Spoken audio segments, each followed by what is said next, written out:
Bom dia, tudo bem? Então vamos começar orando para que Deus possa nos abençoar, que no dia de hoje a gente possa aprender um pouco mais sobre Ele na Sua palavra. Vamos orar? Amado Deus, nós te pedimos, Senhor, que o Senhor esteja abençoando a gente nesse dia, onde vamos falar mais uma vez sobre a importância do discipulado, que o Senhor possa trabalhar, Deus, nos nossos corações, que o Senhor possa, Deus, falar com a Tua igreja nesta manhã, possa também, Senhor Deus, falar com aqueles que vão ouvir futuramente através do YouTube, que essa palavra, Deus, não venha vazia, Senhor. Não leve em conta quem está aqui à frente, Senhor Deus, ministrando essa aula. Tu sabes o quanto eu sou falho, o quanto eu sou pecador e o quanto eu necessito da Tua graça e misericórdia, assim como todos os nossos irmãos, a cada dia, Senhor.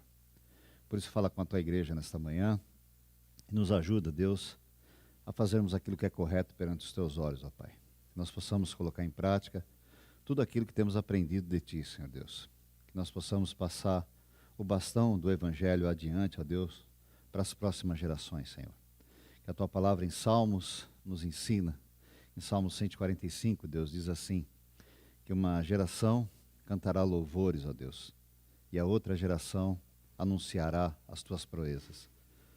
Que nós não sejamos somente uma geração de louvores, ó Deus, mas que nós possamos ser uma geração que deixe legado, ó Deus, para aqueles que vão anunciar as Tuas proezas, ó Deus, para este mundo, Senhor. Por favor, ó Deus, nos ensina a deixarmos legados para quem está às nossas voltas.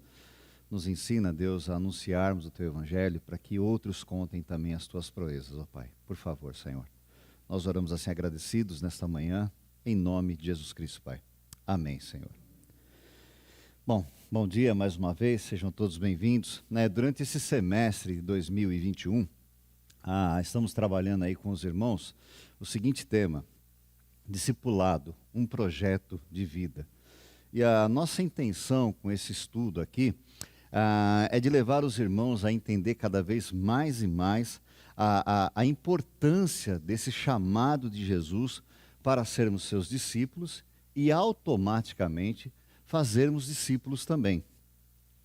Um discípulo ele carrega consigo algumas características que deveriam de ser as seguintes. Primeiro, deve crer, vou postar aqui para vocês, deve crer, ser obediente, amável, verdadeiro, paciente e entre muitas outras coisas. Ou seja, em resumo, podemos dizer que o verdadeiro discípulo, ele deve ser cheio do Espírito Santo para fazer as boas obras que Deus preparou para ele.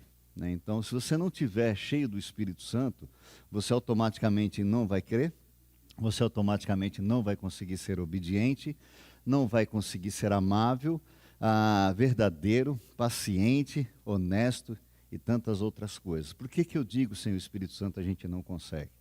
Porque o Espírito Santo é que nos orienta, que nos mostra, que nos ensina.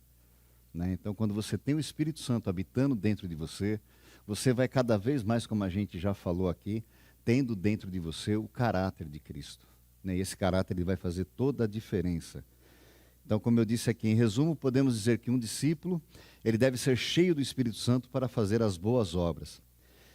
Quem quiser ser um discípulo de Jesus Cristo, primeiramente deve de negar a si mesmo e colocar o reino de Deus como uma prioridade em sua vida.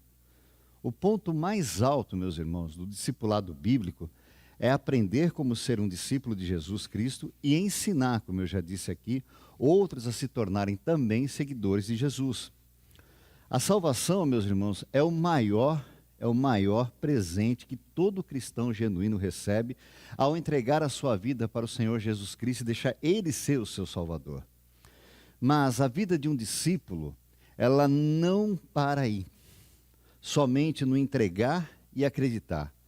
No decorrer da nossa entrega, da nossa vida a Jesus Cristo, tem algo mais para acontecer. Ou seja, não para só aqui, entreguei e ponto final, tá legal, tá jóia, bacana, não. Tem algo mais para acontecer. De acordo com a palavra do Senhor, todo cristão tem uma missão e que ao mesmo tempo se transforma em uma ordem especial. E não por obrigação. Essa missão não é uma obrigação, é uma ordem. Mas ela é uma ordem especial que a gente vai poder ver mais à frente, como sendo prazerosa e não como penosa. Como podemos observar lá em Mateus 28, 19 a 20, que é um texto bem conhecido nosso, né? Que a gente sempre bate nessa tecla quando a gente fala em discipulado, que vai dizer assim: então Jesus aproximou-se deles e disse: foi-me dado toda a autoridade nos céus e na terra. Portanto, vão e façam discípulos de todas as nações, batizando-os em nome do Pai, do Filho e do Espírito Santo, ensinando-os a obedecer tudo o que eu lhes ordenei. E eu estarei sempre com vocês até o fim dos tempos. A Igreja de Cristo, ela tem um papel fundamental nessa sublime tarefa que Deus nos deu.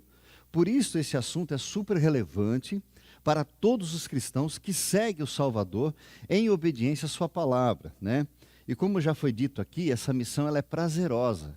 Por que ela é prazerosa? Por dois motivos que eu coloquei aqui. Primeiro motivo, porque estamos mostrando para as pessoas que se encontram afastadas de Deus o caminho que nos leva até Jesus Cristo, para que essas vidas sejam salvas e passem a eternidade com Ele.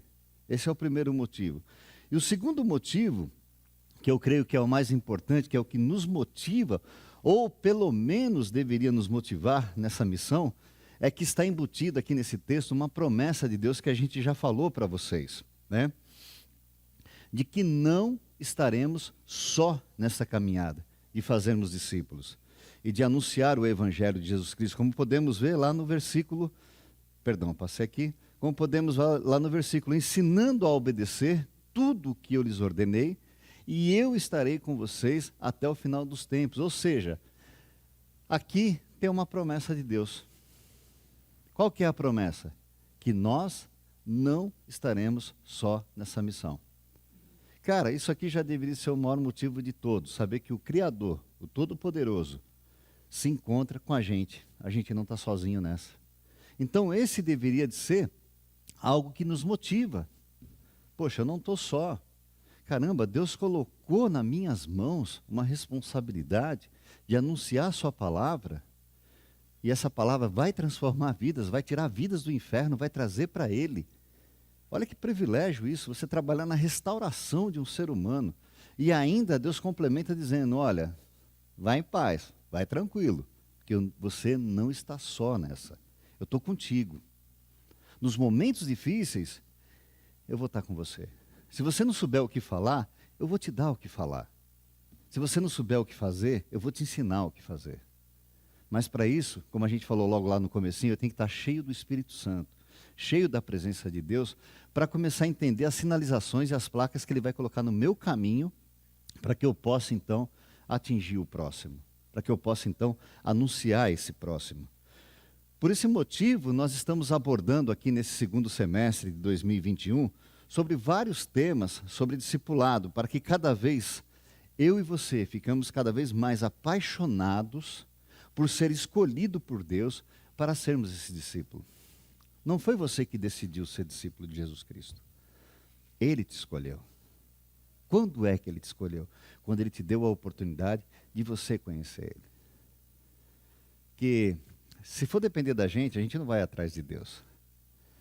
Mas Deus, Ele vem atrás da gente, nos dando oportunidades para que o conhecemos, para que possamos entregar a nossa vida a Ele, para que possamos fazer essa caminhada. Então, durante as nossas aulas sobre discipulado, um projeto de vida, nós abordamos aqui vários assuntos, só para a gente recordar, né? Nós tivemos ali falando sobre discípulo, uma nova criatura, faltou nova ali, desculpa, discípulo, um soldado, discípulo, um atleta, discípulo, um semeador, discípulo, um servo, discípulo, um santo, discípulo, o que carrega a cruz, discípulo, o que põe a mão no arado, discípulo, um mordomo, né?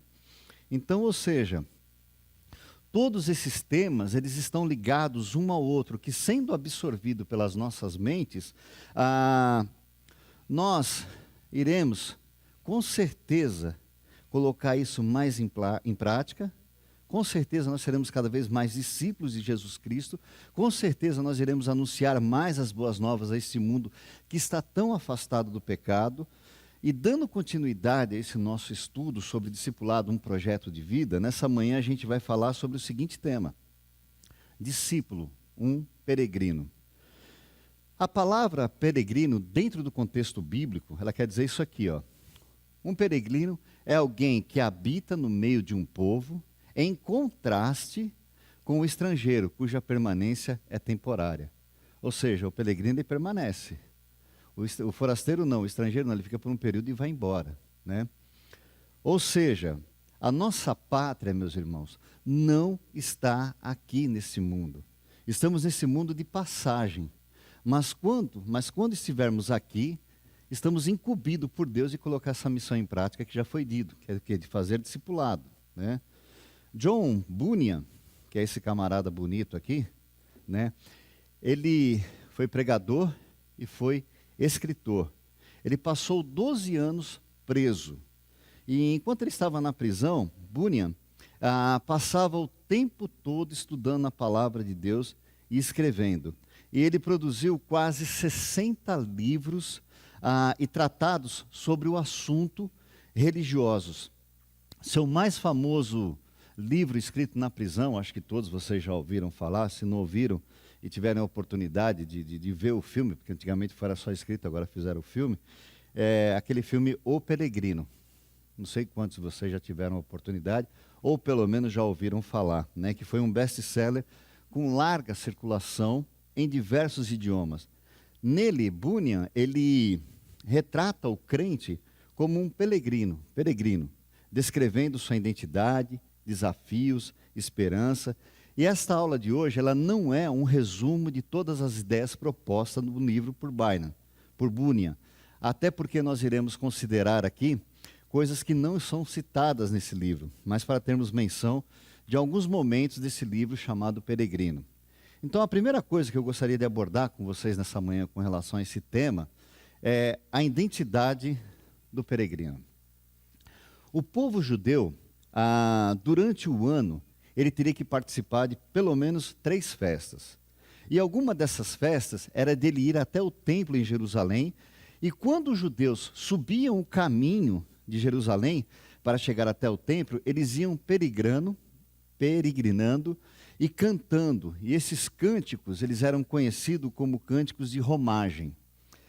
Esses cânticos nós vamos poder encontrá-los lá nos livros de Salmos, do capítulo 120 ao capítulo 134, um total de 14 cânticos do livro de Salmos, que vão expressar ali toda a gama, a emoção dos peregrinos, né, tementes a Deus, que no período da monarquia de Israel enfrentavam dias de viagens perigosas e difíceis para ir adorar a Deus lá em Jerusalém com as suas famílias, né?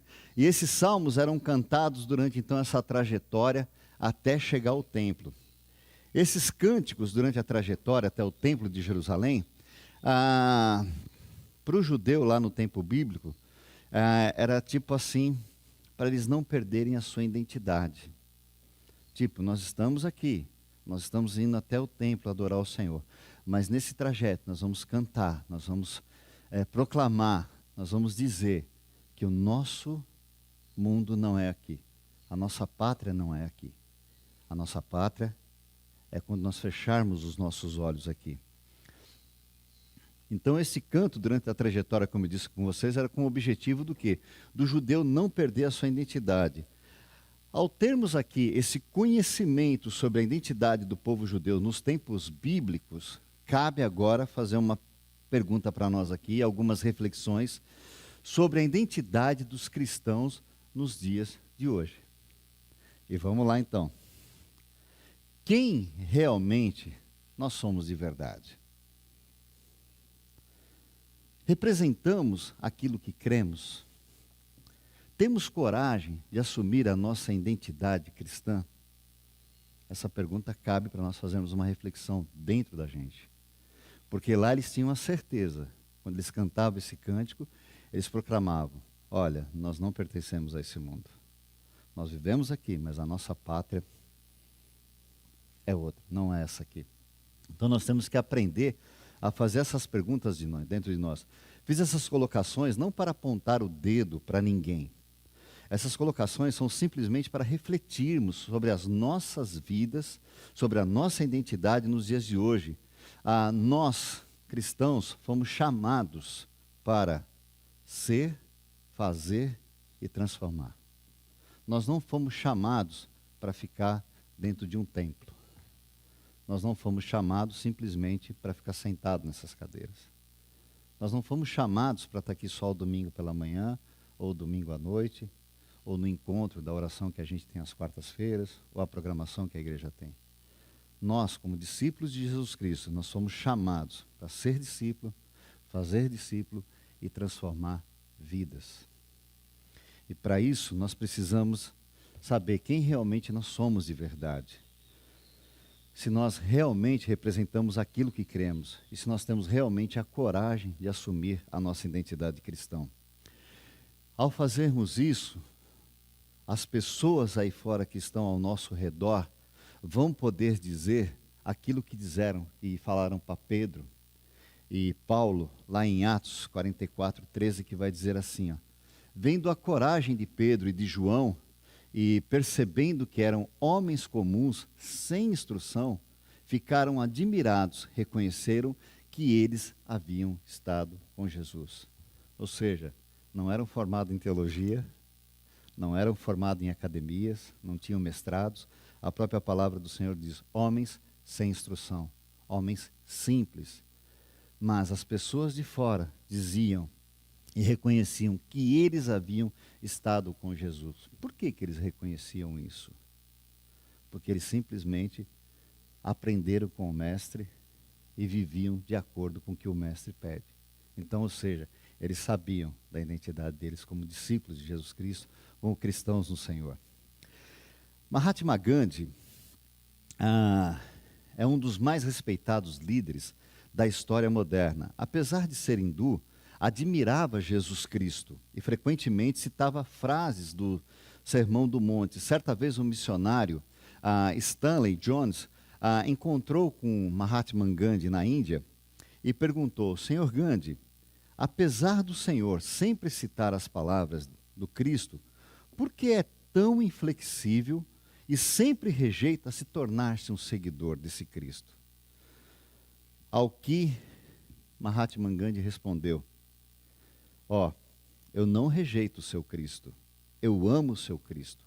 Apenas creio que muitos de vocês são bem diferentes do vosso Cristo. Ou seja, eu reconheço o Cristo de vocês, eu amo o Cristo de vocês, mas o que vocês fazem, o que vocês dizem, não correspondem com aquilo que ele prega. Ou seja, você não prega aquilo, você não vive aquilo que você prega. É pesado, se a gente for parar para analisar, mas é a mais pura realidade, né? Somente para refletirmos mais um pouco sobre a nossa identidade, de quem de fato nós somos. Quem de fato nós somos quando ninguém está nos olhando? Quem nós somos? Quem eu sou quando o Zaqueu não está me olhando? Quem eu sou quando a Maria Catarina não está me olhando? Quem realmente nós somos? Uma coisa é fato, eu não posso ver o Zaqueu não pode me ver 24 horas. Mas os olhos do Senhor estão em todos os lugares. Engraçado que esses olhos do Senhor em todos os lugares não é uma forma de nos recriminar. Não é uma forma de apontar o dedo para nós. Deus não fica na esquina tipo assim, Zaqueu, peguei o Zaqueu fazendo algo de errado. Não, Deus não faz assim, gente. Deus ele é fantástico, ele é maravilhoso. Ele quando finta os olhos em você, que ele está te olhando, te observando, é para te orientar a você a fazer o que é certo. Não é para te apontar o dedo. Quem aponta o dedo é Satanás. Quem aponta o dedo, quem te incrimina, quem joga a culpa em você é Satanás. Deus não faz isso com a gente. Pelo contrário, enquanto a sua mão pairar sobre esse mundo, haverá misericórdia. Enquanto eu reconhecer o meu erro e pedir o perdão, ele vai me perdoar. Esse é o Deus que a gente serve. Isso é fantástico, gente, né? Então, como peregrinos, vamos passar por alguns desafios nessa nossa jornada, né? Não vai ser um mar de rosas, você caminhar numa terra que não é sua, né? Então, ou seja, a palavra do Senhor diz lá em 1 Pedro o seguinte, portai-vos com temor durante o tempo da vossa peregrinação. Ou seja, portai-vos com respeito, portai-vos de uma forma correta. Um discípulo peregrino carrega o fardo de Cristo, como podemos observar lá em Mateus 11:19, que vai dizer assim, ó, tomai sobre vós o meu jugo. E uma boa forma de a gente entender o que é esse jugo que a Bíblia está querendo dizer, trazendo para os dias de hoje, seria essa foto que a gente está vendo aqui, aquela peça de madeira que une a junta dos bois, né, para o trabalho. É o pau que sustenta também, por exemplo, quando está uma pessoa aqui carregando e o outro lá atrás carregando um peso. Então isso é um jugo que a gente chama. Então é a melhor forma que tem de dizer. Jesus está dizendo, toma o meu jugo. Né? Então se a gente for olhar para essa foto, é interessante, pô, um negócio de madeira, pesado, vai machucar. Né? Por que Deus está pedindo um negócio tão chato desse aí? Só que na realidade essa é a forma como a gente vê. Mas o que ele diz a respeito do seu fardo e a respeito do seu jugo? Vamos ver se vocês me ajudam aí. O que ele fala a respeito do fardo? Leve. E o meu jugo? Suave. Cara, que coisa fantástica quando você pega essa ilustração e fala, cara, então Deus não coloca peso em mim. Deus não coloca algo que vai me machucar. Eu vou um pouquinho mais longe. Deus só vai te dar aquilo que você comportar. Esse é o Deus que a gente serve. Esse é o Deus que a gente segue. Né? Então, ou seja, no sentido da vida, o jugo é um símbolo de obrigação, né? E de sujeição dos cristãos ao seu Senhor, olhando por esse ângulo que a gente viu. Mas o próprio Senhor nos diz que o seu jugo é suave e o seu fardo também é leve. Então, ou seja, é prazeroso você servir ao Senhor. É prazeroso você caminhar com Ele. É prazeroso você poder servir a Ele, mas é mais prazeroso ainda saber que Ele se importa com você. Ele cuida de você, Ele ama você. A tal ponto do que, naquele famoso versículo, Ele ter dado o seu filho para morrer por nós numa cruz. Eu não teria coragem de dar o meu filho, mas Ele deu. Então esse é o Deus que a gente serve.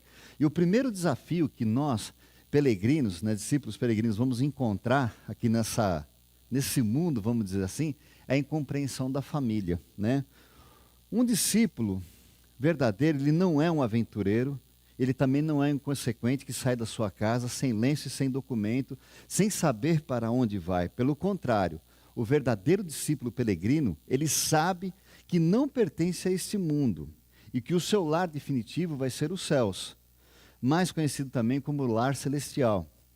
E nessa nossa caminhada aqui na Terra, meus irmãos, nós vamos passar por muitas situações. Muitas vezes nós vamos não seremos compreendidos, até mesmo dentro das nossas próprias famílias, e muito menos pelos que estão ao nosso redor.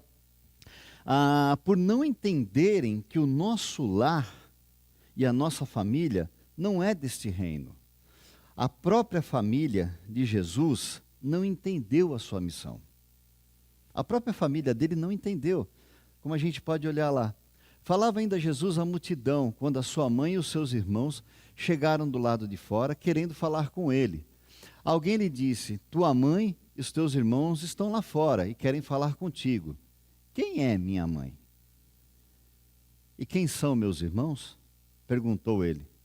E estendendo a mão para os discípulos, disse, aqui estão minha mãe e os meus irmãos, pois os que fazem a vontade de meu Pai, que estás no céu, este é meu irmão, este é minha irmã e este é minha mãe. Cara, se a gente for pegar, olhar para esse texto aqui, parece que Jesus é insensível, né? Caramba, como é que pode tratar a mãe desse jeito, né? Então, ao fazer essa declaração, ele estava se referindo aos laços que unem espiritualmente a família de Deus, que são mais seguros e mais preciosos, pois se baseiam na obediência e na vontade, né, a divina. Quando entendemos que somos discípulos peregrinos, vamos então começar a dar mais valores às coisas de Deus, quando nós temos esse entendimento. Porque em momento algum ali, Jesus ele foi indelicado com a sua mãe. Em momento algum ele foi indelicado com os seus irmãos, com quem estava ali. Simplesmente estava se referindo o quê? Olha, vocês que cumprem a vontade do meu Pai, vocês são minha família. Porque nós estamos ligados espiritualmente. E esse ligar espiritualmente vai ser eterno. Então, vocês é que são minhas famílias, vocês que são meus irmãos, vocês é que são minha mãe, né? Então, como eu disse aqui, né? Então, quando a gente entende que somos discípulos de Jesus, peregrinos, vamos começar então a dar mais valor para as coisas de Deus. Como, por exemplo, às vezes, meus irmãos, deixamos de ir em lugares para estarmos no culto, junto com os nossos irmãos. E isso não quer dizer que nós estamos menosprezando os nossos familiares e os nossos amigos. Mas isso faz com que eles isso faz com que eles não compreendam esse momento que a gente tem de estar participando do culto. Agora, isso não quer dizer que a gente está menosprezando os nossos familiares.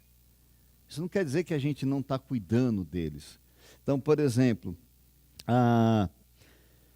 tem um evento na igreja, o culto. Então, chega um parente meu, né? Não estou dizendo para você tocar o seu parente. Estou dizendo para você colocar ele para fora. Mas você pode muito bem convidá-lo a vir participar junto com você.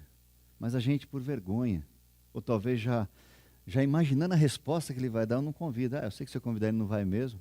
Mas convida. Você não quer ir no culto com a gente, de repente você pode ter uma surpresa da parte de Deus. E essa pessoa pode vir. Só que o grande problema, meus irmãos, é que nós sempre usamos isso como desculpa para não participar dos cultos. Entramos na pandemia. Antes da pandemia, os nossos cultos eram o quê?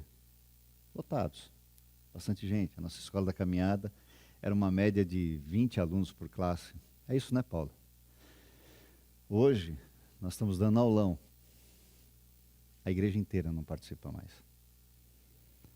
E, por favor, não me venham dizer que é por causa da pandemia, porque a nossa vida ela continua normal. Não estou dando bronca em ninguém, é só para a gente poder refletir. E nós que estamos participando, a convidar os nossos irmãos a participar também, porque esse assunto ele é interessante. Esse assunto sobre discipulado, se a gente for parar para analisar, foi uma das coisas que Deus nos deixou como uma ordem. Vão e façam. Mas, como eu disse, uma ordem prazerosa, né? Então, esse é o momento para a gente poder refletir e convidar também os nossos irmãos a vir participar. E como eu disse, a pandemia já estamos na segunda vacina, né? Já estamos indo para a terceira. A igreja já voltou à atividade normal faz tempo. Culto, ministério infantil, jovens, adolescentes, encontro de homens, encontro de mulheres. Mas a gente sempre tem que estar puxando os irmãos para vir. Então isso seria uma coisa que, na minha opinião, deveria ser bem natural, né? Cara, eu vou porque eu vou poder ouvir o que Deus tem para me dizer nessa manhã, ou à noite, ou no culto dos homens, ou no culto das mulheres, né? Então, ou seja, voltando aqui para o nosso estudo, um outro texto que Jesus vai falar sobre a identidade do seu discípulo com relação à família, nós vamos poder observar lá em Lucas 9, de 59 a 61, que vai dizer assim, ó, outro disse, siga-me. Mas o homem respondeu, Senhor, deixe-me primeiro sepultar o meu pai. Jesus lhe disse, deixe que os mortos sepultem seus próprios mortos. Você, porém, vá e proclame o reino de Deus. Ainda outro disse, vou seguir-te, Senhor, mas deixa-me primeiro voltar e me despedir da minha família. Na aula que o nosso irmão Ricardo deu, se não me falha a memória, se eu estiver errado, você me corrija, onde ele falou sobre o discipulado que põe a mão no arado, ele mencionou sobre esse texto, que a cultura da época era do filho sair da casa dos pais depois que os pais falecessem, depois que os pais partissem. E aqui novamente nos dá a impressão de que Jesus está sendo insensível, mas na realidade ele não está sendo insensível nesse texto, né? E muito menos indelicado, porque aquele rapaz queria segui-lo, e ele vai deixar lá no texto como a gente viu, né? Olha, deixe que os mortos sepultem os seus mortos. Deixe que eles sepultem. E é interessante porque, se a gente for pegar esse texto para analisar, se aquele rapaz atendesse o pedido de Jesus e fosse segui-lo de imediatamente, ele poderia ser o elo de ligação para tirar aqueles mortos e trazer a vida. Não sei se deu para vocês pegar a ideia. Por isso que Jesus fala, Jesus não está sendo indelicado. Deixa que os mortos sepultem os seus mortos. Não. Jesus fala, siga-me, que você poderá ser instrumento meu para tirar eles da morte e trazer para a vida. Uma coisa fantástica, cara. Com a palavra de Deus, se a gente não souber fazer uma autoanálise, pesquisar, procurar, a gente perde essas riquezas que está no texto. E a gente olha para isso, poxa, como Jesus é grosso, né? Foi grosso com a mãe dele. Foi grosso agora com o cara que... Pô, o cara ia sepultar o pai. Não, o pai não tinha morrido. Como o próprio irmão Ricardo falou, se não me falha a memória. O pai não tinha morrido. O pai estava vivo, que era a cultura, né? Ele só saía de casa se o pai desse a ordem. Então Jesus está dizendo, cara, siga-me, que você poderá trazer esses mortos à vida. Então, ou seja, nós somos também chamados para isso, né? E ao sermos esse tipo de discípulo peregrino, muitas vezes passamos por desafio, como vimos aqui, que irá nos ajudar na caminhada do discipulado. E o segundo desafio que o discípulo peregrino passa nesse mundo é esse aqui, ó. É de ter que escolher passar pela porta estreita e o caminho apertado. Ele tem que escolher. Porque como podemos ver lá no texto de Mateus 7, 13 e 14, vai dizer assim, entrem pela porta estreita, pois larga é a porta, e amplo é o caminho que leva à perdição, e são muitos os que entrarão por ela. Como é estreita a porta e apertado o caminho que leva à vida, são poucos que a encontrarão. Ou seja, não é todo mundo. A própria palavra do Senhor diz isso. Fazendo aqui uma analogia desse texto, se a gente for parar para ver, até te leva ao desânimo, né?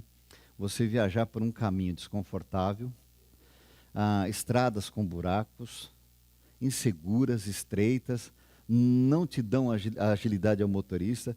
Jesus diz que o cristão tem que passar por uma porta estreita e transitar num caminho apertado, como vimos aqui no texto que acabamos de ler.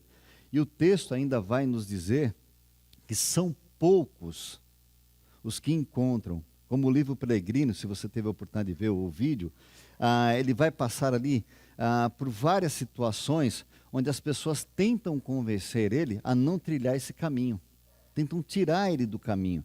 E como discípulos de Jesus Cristo, isso não será diferente com a gente, né? Mas devemos sempre nos lembrar disso, que o caminho fácil é o que conduz à morte. No texto que lemos, a própria palavra nos mostra que são poucos as que encontram. Mas não é impossível de encontrar esse caminho, né? Se deixarmos Jesus Cristo ser o nosso guia nessa jornada, né? Nos guiando pelos caminhos certos. Uma das coisas que levam muitos a se afastarem de Deus, desse caminho apertado, é o terceiro desafio, no qual o discipulado ele vai ter que passar ao transitar por esse caminho apertado, por essa porta, né? Que o apóstolo Pedro vai dizer lá em 1 Pedro 2:11, que vai dizer a seguinte orientação, que nos vai dar a seguinte orientação. Amados, exorto-vos, pois, como peregrinos e forasteiros, que sois, a vos absterdes das paixões carnais que fazem guerra contra a carne. Ou seja, esse também é um desafio que a gente vai ter que passar. Qual o desafio que é? É justamente esse, de não nos entregarmos às paixões desse mundo, às paixões carnais. O apóstolo Paulo descreve aqui uma lista de ações aos quais ele denomina como obras da carne, como por exemplo, maus pensamentos, roubo, homicídio, cobiça, maldade, engano, inveja, calúnia. Então são esses desejos, sabe, que nos leva a se desviar. Obrigado, Catarina. Obrigado.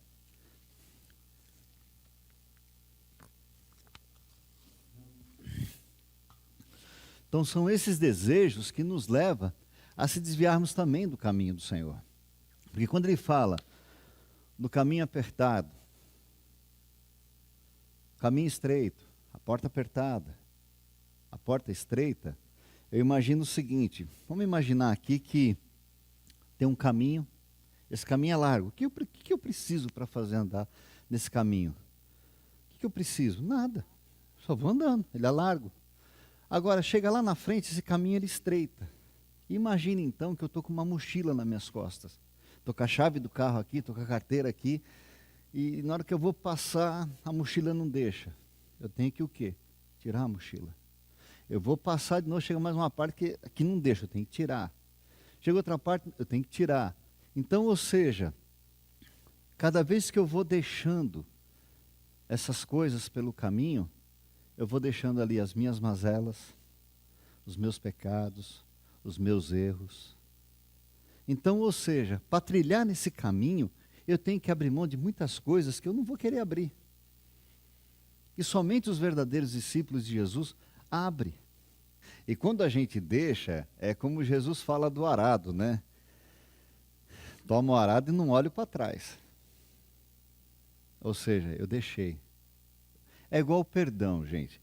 A palavra perdão, ela é interessante, porque se você for nos navios antigos, perdão era aquela corda grossa que tinha, que os caras amarravam e seguravam a vela, né? Então, quando vinha um vento muito forte, o comandante gritava, perdão, perdão, quer dizer o quê? Solta, solta, né? Solta. O perdão na vida do crente é isso, é você não se lembrar. Agora, quando o cara vira e fala assim, eu te perdoo, mas eu não quero papo, será que você perdoou mesmo? Eu te perdoo, mas eu não quero mais andar junto com você. Será que você perdoou mesmo? Então, ser crente e peregrino é justamente isso. É a gente se afastar das coisas que possam nos impedir de trilhar por esse caminho que leva a Jesus Cristo. Porque se alguém virar para você e falar, não, seguir Jesus Cristo é um mar de rosa, pula fora, porque não é. Não é fácil seguir a Jesus Cristo. A Bíblia nos ensina, se você tomar um tapa na cara, oferece a outra face. Se você te pedirem para andar 1 milha, ande 2. Se te pedirem a túnica, dê também a capa. Ou seja, ele nos ensina a andar na contramão desse mundo. É onde que eu tenho que abrir mão de muitas coisas. Então, ou seja, o peregrino ele também vai ter que, sabe, se desviar dessas paixões carnais que a Bíblia fala. Né, que é roubo, maus pensamentos, homicídio, e vai por aí afora. Ou seja, tudo aquilo que não agrada a Deus, eu tenho que tirar da minha vida. Não é fácil, meus irmãos. Não é fácil. Por isso que a gente tem um Deus que não aponta o dedo para a gente. Pelo contrário, Ele oferece a cada dia a sua misericórdia. Que a Bíblia diz que as misericórdias do Senhor se renovam a cada manhã. É como se o dia de hoje não existisse para Deus amanhã. E Ele fala na sua palavra que quando você pede o perdão, mas o perdão verdadeiro, e se arrepende dos seus maus caminhos, Ele pega tudo aquilo e joga na mais profundeza do mar para nunca mais se lembrar. Mas a gente não faz isso, né? A gente usa aquele ditado, quem bateu, nunca esquece, né? Como é que é? Como é que é? Quem apanha nunca esquece. Você entendeu? Não, gente. Quantas pancadas a gente já não levou nessa vida, né? Então, ou seja, e aqui eu coloquei, né, meus irmãos, ao deixarmos essas paixões falar mais alto em nossas vidas, estamos se tornando cada vez mais prisioneiros dela. E esta paixão, ela é como uma aranha, que quando pega ali a sua presa, né? Lá na chácara, lá eu tenho uma aranha de estimação, né? Negócio maluco, eu tenho lá tem lá o telhado lá, e eu e a Giovana falam que é de estimação, sempre vai lá e joga um pãozinho para ela, né? Mas, gente, é interessante. Quando cai o pãozinho, ela vai lá e joga fora, que não interessa para ela. Mas quando cai um inseto, gente, ela desce tão rápido e ela injeta um veneno e começa a enrolar a sua vítima, até totalmente aniquilá-la. Depois leva para um cantinho e deixa lá, porque quando ela tiver fome, ela vai lá e se alimenta. Não, carne está cara. Ricardo está falando para colocar carne está cara. Mas é interessante, gente, sabe? Quando a gente deixa essas paixões falar mais alto nas nossas vidas, é como se fosse o pecado é como se fosse isso mesmo, uma aranha que lança a sua teia e está lá. Aquele que cair, com certeza vai pegar. E ela vai o quê? Acabar destruindo. O pecado, ele destrói a vida do ser humano. Nós nos encontramos do jeito que estamos por causa disso. Porque o homem prefere muito mais viver no pecado do que viver na graça e no amor de Deus. Porque a graça e o amor de Deus vai te levar por caminhos que vão ser caminhos difíceis. Como a gente viu aqui, caminhos estreitos, que você vai ter que abrir mão de coisas. Mas eu vou abrir mão de coisas para desfrutar lá na frente do quê? Dos céus. Da minha verdadeira pátria. Porque aqui eu sou passageiro. Agora lá sim eu vou desfrutar da presença de Deus para sempre, para sempre.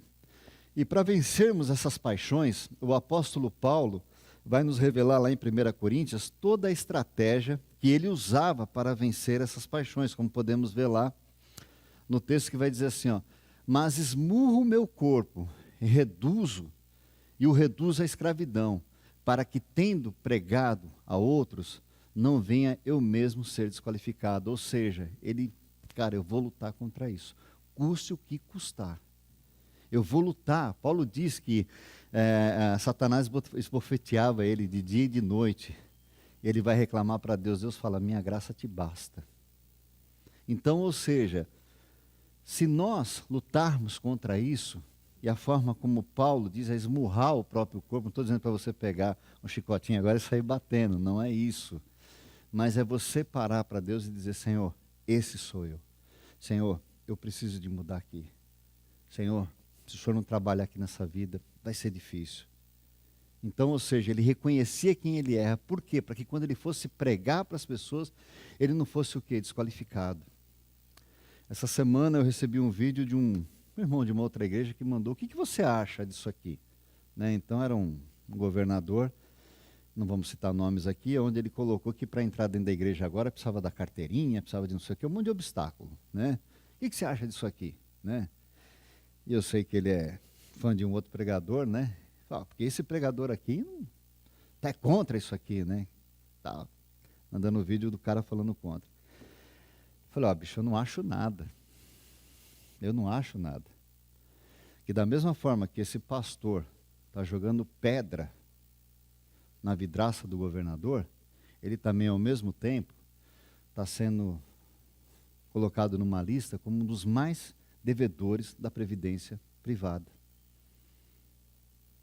Então, ou seja, é o sujo falando do mal lavado. Então, que credibilidade tem um homem desse perante a sociedade de jogar pedra nos outros? É o que o Paulo está dizendo. Que não venha eu mesmo a ser desqualificado. Então, nós como cristãos, nós como peregrinos, precisamos de ver de uma forma correta nesse mundo. Precisamos de realmente viver o que pregamos, né? Precisamos ter, como a gente está vendo aqui no nosso estudo, um procedimento exemplar. Lá em 1 Pedro, de 2 a 21, o apóstolo Pedro vai nos fazer um convite. Mantendo exemplar o vosso procedimento no meio dos gentios, para que naquilo que falem contra vós, outros, como de malfeitores, observando-os em vossas boas obras, glorifiquem a Deus no dia da visitação. Ou seja, ele está nos orientando o quê? Sejam exemplar. Façam de tudo, o possível e o impossível, para que ninguém fale contra vocês. Façam o impossível e o impossível, para que aqueles malfeitores que pensam em falar mal de vocês, olhando para as suas atitudes, eles ainda glorificam ao Pai do céu. Não tenho nada para falar desse cara. Não tenho nada. Quando não tem nada, então está dizendo o quê? Deus realmente fez a diferença na vida daquela pessoa. Mantendo-se exemplar o vosso procedimento, como a gente viu aqui, o fato de não pertencermos a esse mundo não nos autoriza a sermos mais relaxados dessa terra. São muitos os que dizem discípulos de Jesus Cristo e são péssimos empregados, são péssimos patrões, são péssimos alunos e vai por aí afora. Pedro nos adverte que o nosso procedimento devem ser exemplos aos demais. Indo mais além, diz que por nossas ações as pessoas irão glorificar a Deus, como eu disse aqui para vocês. Como discípulo de Jesus Cristo, podemos ser pessoas que outras querem nos imitar, como filho, como aluno, como professor, como profissional, como ovelha. Apenas para fazer uma meditação, mais uma dentro da gente, olhando para tudo isso. Se todas as pessoas de sua igreja fossem como você, como seria? essa igreja? Suas ações refletem que você é alguém que segue os passos do Mestre?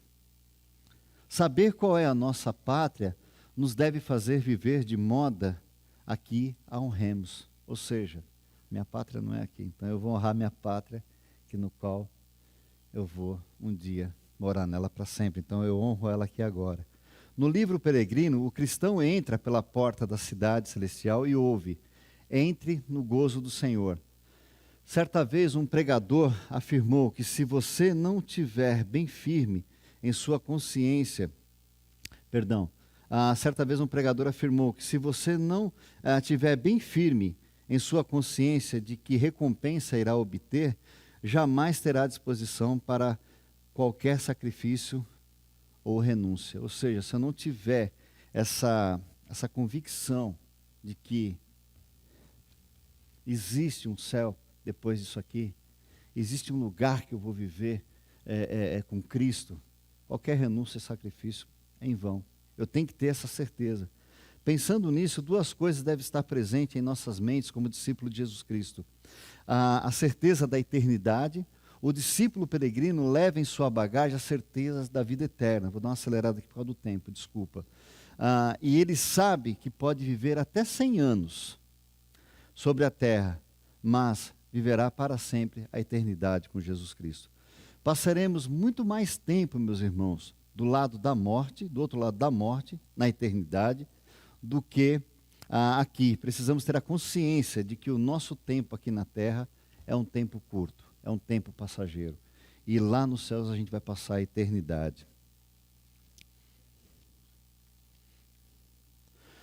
Um discípulo peregrino, ele sabe o que quer. E nós, como cristãos, sabemos o que queremos? Por que fazemos sempre essa reflexão, sempre perguntamos? Porque nós precisamos sempre estar fazendo uma autoanálise dentro da gente. Por que vocês acham que Jesus Cristo, ele instituiu a ceia do Senhor? Porque não tinha nada para fazer? Ele instituiu a ceia do Senhor porque ele vai dizer o seguinte: toda vez que comer desse pão, beber desse vinho, o que acontece? Vocês estarão o quê? Sempre relembrando do sacrifício que eu fiz por vocês. Porque nós como cristãos, nós como ser humano, nós temos a tendência de esquecer as coisas muito fáceis. Então ele pede, ele dá uma ordenança, isso é uma ordem para a igreja. A primeira ordem, batizem, e a segunda ordem, olha, celebrem a ceia do Senhor. Porque nessa ceia você sempre vai recordar do que eu fiz por você naquela cruz. Então quando a gente traz um estudo, que a gente traz esses questionamentos, como eu disse, não é para apontar o dedo, é para a gente sair daqui refletindo. Cara, deixa eu ver onde que eu estou errando aqui nesse quesito que foi falado lá na escola. Que o Ricardo falou, que o Amaury falou, que o Paulo falou, que o Zé Carlos falou. Deixa eu ver onde que eu estou falhando aqui. Senhor, irmão, aqui eu não falhei, aqui eu estou falhando. Senhor, me ajuda. Senhor, tenha misericórdia de mim. Porque Ele é o único, gente, que pode mudar a nossa vida. Ele é o único, né? Eu não tenho como mudar a vida de vocês. O Amaury não tem, o Zaqueu não tem, a Paula não tem. Mas o Espírito Santo nos convence do nosso pecado e do nosso erro. E nos leva a uma transformação de vida. Se nós estamos aqui hoje, é porque alguém um dia falou do amor de Cristo. E esse amor nos pegou de jeito e nos levou a uma transformação. Pode falar, Zaqueu. Oi. Muito interessante, foi terça-feira, né, que o Ricardo estava junto. Tinha algumas pessoas junto aqui também. Um pouquinho. E nós fomos lá no parque, lá.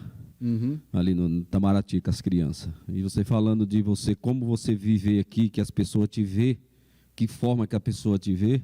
Foi muito interessante que quando chegou lá, aquelas crianças no piquenique lá, todo mundo sentado tal, e começaram a comer, e começaram a cantar. E as outras pessoas que estavam lá, né, Ricardo?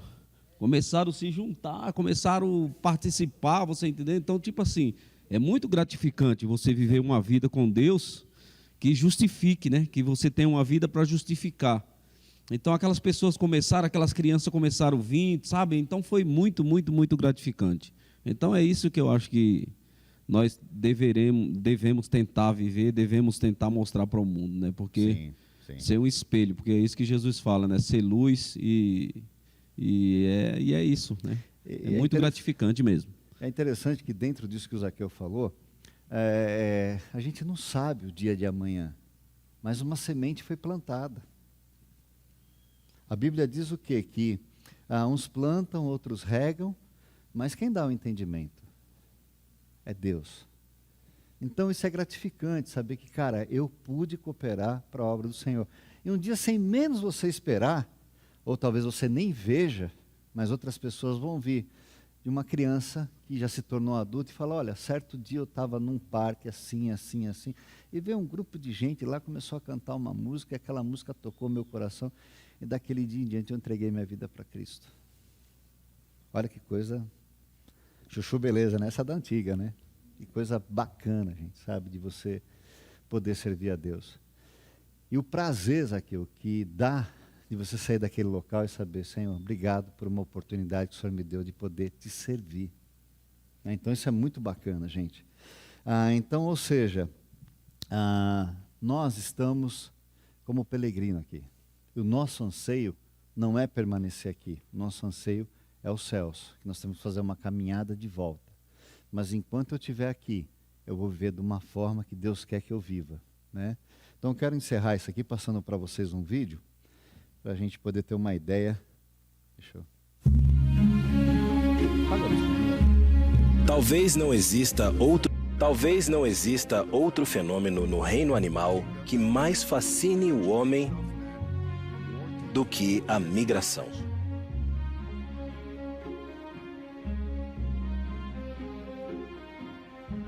Conduzida por uma força invisível que transcende ao indivíduo, uma espécie inteira se une para desbravar distâncias assustadoras e obstáculos desafiadores para retornar ao lar.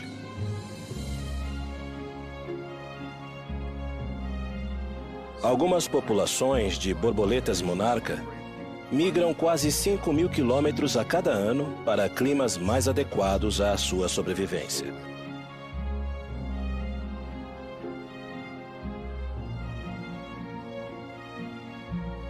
Algumas espécies de tartaruga viajam através do Oceano Pacífico, desde a Indonésia até a costa da Califórnia.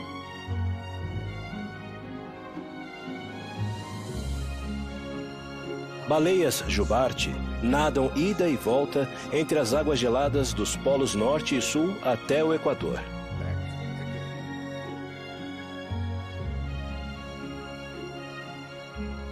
Talvez ainda mais inacreditável é a andorinha do Ártico, que voa do Círculo Ártico no norte até a Antártica no sul e volta novamente todo ano. Uma distância de quase 100.000 quilômetros. Quando os cientistas estudam esse fascinante fenômeno, eles buscam respostas para uma das maiores perguntas. Como eles sabem para onde ir? E como cada nova geração aprende esse comportamento? Muito disso tudo ainda permanece um mistério. Mas ao observarmos esse poderoso instinto agindo nos animais,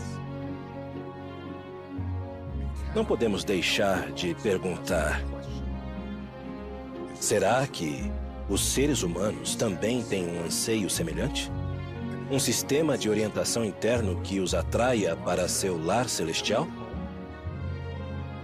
Eu creio que cada homem, mulher e criança já sentiu o chamado celestial em algum ponto de sua vida.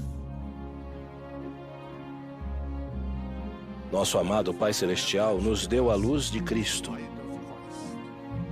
E dentro de cada um de nós, um sentimento celestial nos impulsiona a voltar os olhos e o coração a Ele. Alguns podem suprimir esse desejo e calar na alma seu chamado. Mas aqueles que não apagam essa luz dentro de si podem embarcar em uma jornada incrível. Uma surpreendente migração para as regiões celestes. Ao trilhar o caminho do discipulado, ao se mover em direção ao Pai Celestial, haverá algo em seu âmago, confirmando que você ouviu o chamado do Salvador e voltou o coração para a luz. Algo lhe dirá que você está no caminho correto e que está retornando para casa. Vamos orar?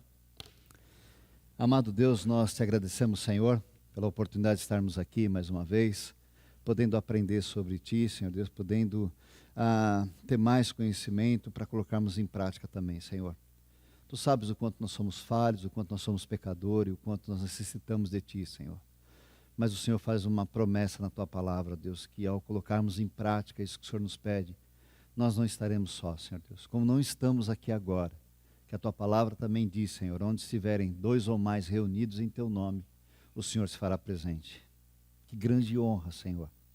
Mesmo a gente não te vendo, mas nós confiamos e temos a certeza que o Senhor está aqui no nosso meio.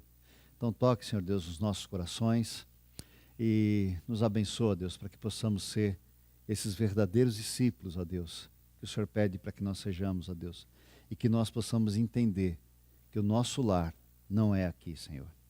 Que o nosso lar é quando nós fecharmos os nossos olhos, nós iremos encontrar contigo na eternidade, Senhor. Que nós possamos, ó Deus, proclamar como a igreja primitiva, Senhor Deus, proclamava no tempo dela, dizendo a palavra Maranata. Vem, Senhor. Vem, Senhor. Vem, Senhor, e nos conduza nos teus caminhos. Vem, Senhor, e nos leva de volta ao nosso lar celestial, Senhor. Nós oramos assim agradecidos, em nome de Jesus, Pai. Amém, Senhor. Amém. Perguntas? Nenhuma? Então, bom almoço, Deus abençoe e até o culto à noite.